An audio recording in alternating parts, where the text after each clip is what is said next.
a sound remarkably similar to a large cat stretching its vocal cords, resonating with a gravelly dignity that demanded attention. It was a sound that had been known to make recalcitrant time vultures fall silent. The assembled legal observers, mostly other owls, erudite squirrels, and a particularly meticulous badger named Reginald, immediately stilled their rustling notepads and focused their temporal binoculars. "Mr. Dumpleton," she began, her voice a low growl that held surprising melodic complexity. A rumble one felt as much as heard, like the deep purr of a well-maintained engine. "Yes, you're your feline eminence, ma'am," Dirk stammered, instantly flustered, managing a clumsy bow that almost entangled his ear in a protruding cogwheel. He was, to put it mildly, unprepared for gravitas of Octavia Ocelot, whose very presence seemed to make the fabric of time hum.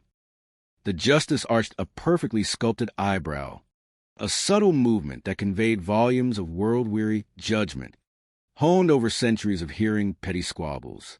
"There's a common adage, Mr. Dumpleton, regarding those who consistently ignore the glaring claw marks of experience. They persist in pouncing on the same, clearly non-prey, opportunity time and time again, mistaking a rustic an opener for a plump, unsuspecting rodent.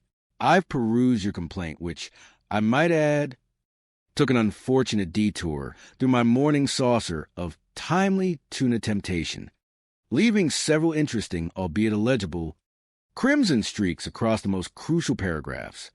She paused, letting the implication of liquid damage legal filings hang in the air like a condemned clock pendulum, subtly dampening Dirk's already tenuous legal standing.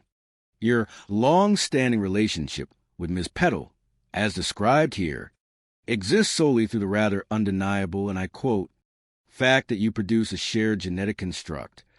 What is the age of this rather clinical sounding construct now?" Dirk swallowed, his Adam's apple bobbing like a tiny buoy on a turbulent sea of anxiety. "6, you're your high paw," he offered, rubbing his neck nervously, the clock spring in his beard oscillating with his distress. He often resorted to such inventive honorifics when under stress, much to the private amusement of Professor Archimedes Hoot, whose luminous spectacles glinted as he meticulously recorded every syllable, cross-referencing them against known poetic and legal terminology. Justice Ocelot flicked a dismissive paw towards her desk, scattering a few flakes of tuna treat onto the pristine legal briefs of the upcoming cases. "Right, and every so often you seem to float into Miss Petal's orbit, initiate a verbal cat-and-mouse game, which I imagine is less an intellectual skirmish and more a territorial squabble over the last packet of artisanal lichen crisps or forgotten quantum-flavored kombucha, after which she quite reasonably applies a swift expulsion from the domicile. You then observe a period of forced migration for a few cycles, perhaps engaging in a bout of hermetic art installation within your mobile dwelling concept unit, existing on the fringes of organized time, only to be readmitted when the scent of domesticity becomes overwhelmingly appealing again, or perhaps when Marigold mentions a craving for her favorite temporal twist muffins. Is that not the accurate sequence of events, Mr. Dumpleton? A revolving door of relational absurdity. Right, your felicity, Dirk confirmed, nodding enthusiastically as if this bizarre, cyclical eviction and return ritual was an entirely normal state of affairs, perhaps even a recurring art performance piece he had not yet fully conceptualized, titled The Infinite Domestic Pendulum. His eyes shone with a faint, misguided pride. And after a brief cohabitation, another catfight ensues, invariably over something deeply profound, like the correct energetic alignment of the sofa cushions. You're evicted once more, living out of, let me see, your artisanal mobile dwelling concept unit, which I gather is a ramshackle, time-distorted caravan that frequently spontaneously combusts into vibrant, if temporary, swirls of color, or perhaps engaging in brief, illicit squatting at a friend's temporary time bubble, existing off the grid of regulated reality, And then, like a particularly insistent, if unhouse trained barn cat returning to a forgotten bowl of cream, you return. The justice side, the sound rattling the small, meticulously sculpted cat figurines on her bench, sending shivers through the sentient air purifiers that whirred in the background, making them hum a mournful tune. According to your complaint, and likely more often than you admit, this has occurred at least 3 times in the last few chronological cycles. And you, Mr. Dumpleton, have the unmitigated gall to claim wrongful eviction. You float in and out of her home as if it were a revolving art exhibit, showcasing your latest performance piece.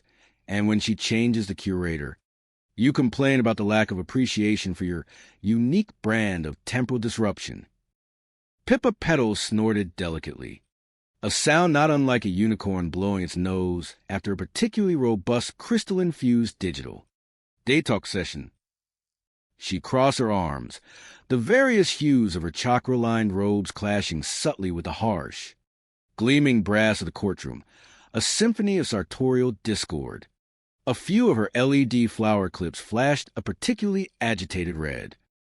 Justice Ocelot fixed Dirk with her piercing gaze, which had the unnerving ability to make one feel like a poorly organized filing system, or perhaps a collection of misfiled temporal paradoxes. Before I can sign this wrongful eviction claim to the litter box of bad ideas, a repository overflowing with similarly ill-conceived legal concepts and misguided temporal aspirations, I have a few simple inquiries.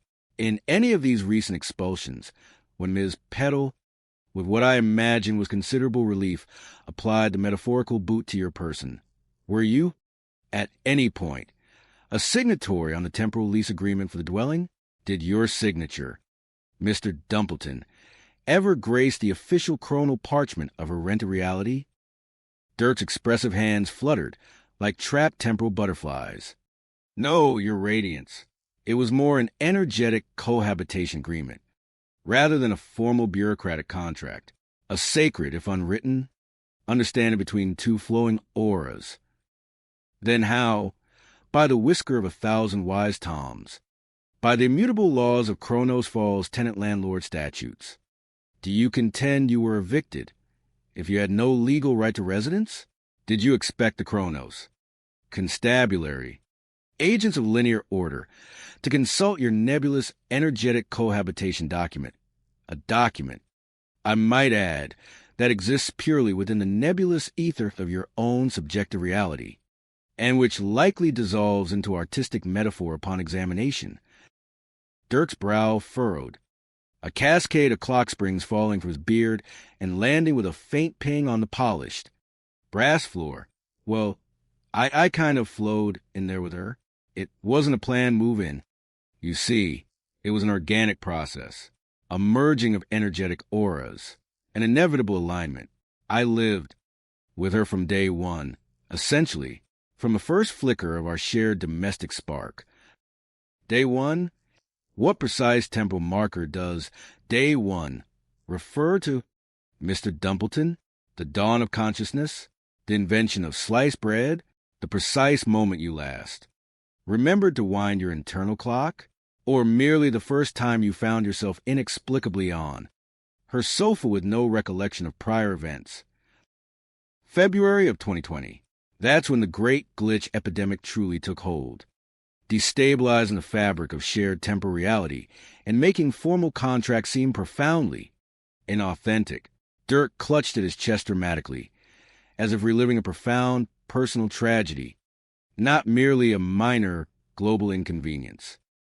February of 2020, Justice Ocelot repeated the name of the great glitch epidemic, causing a momentary, barely perceptible flicker in the chamber's internal clocks, making a few of the smaller cogs jump, producing a tiny chorus of discordant tings. At which point your shared genetic construct, little Marigold, was 5, a thriving, innocent 5-year-old, and still no lease agreement for you. You were effectively a guest who overstayed his welcome, perhaps on a perpetually expiring goodwill pass, a human barnacle on the ship of her life. For how long did you flow there before Ms. Petal. To use your terminology, forcefully unflowed you. 3 or 4 chronological rotations, Dirk admitted. Shrinking